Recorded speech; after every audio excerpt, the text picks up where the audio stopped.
रत्नागिरी जिल्ह्यातील राजापूर भूमी अभिलेख कार्यालयाच्या भोंगळ कारभारामुळे सर्वसामान्य नागरिक प्रचंड त्रस्त झालेत। एका जमीन मालकाकडून तब्बल 3 वेळा मोजणी शुल्क घेऊनही ठरलेल्या दिवशी अधिकारी हजर न राहिल्याची गंभीर तक्रार समोर आली आहे।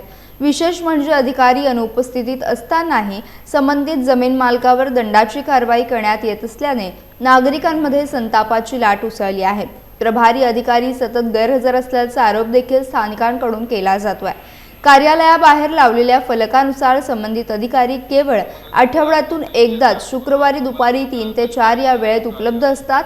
त्यामुळे तालुक्यातील नागरिकांना वारंवार चक्रा माराव्या लागत असून वेळ आणि पैशाचा मोठा अपव्यय होत आहे।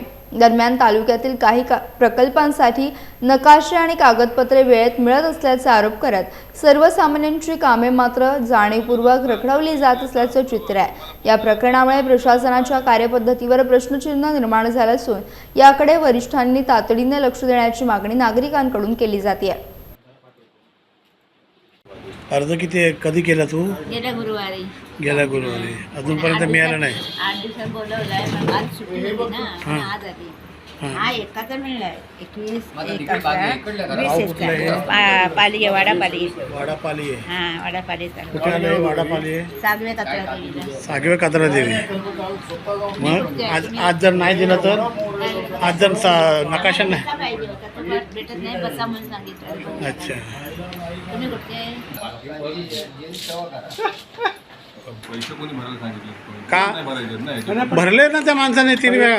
पैसे भरले म्हणजे तुम्ही 3 वेळा कॅन्सल करायची तारीख, ऐका 2 मिनिटं ऐका, पैसे परत भरायचे नाही द्यायचे। पण त्यांनी भरले ना, ते कोण देणार परत? तिसऱ्यांदा भरले काय ह्याचे सांग, तुम्ही आता ह्याचे म्हणताय का? हां, ह्याचे परत भरायचे नाही, हे प्रशासकीय कॅन्सल झालं असेल। हा ह्याचे परत भरायचे नाही, याची तुम्हाला येणार परत तारीख।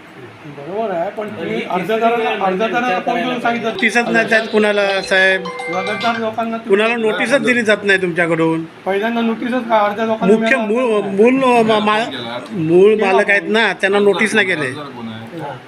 तुम्ही आहे. त्यांना नोटीस नाही केली।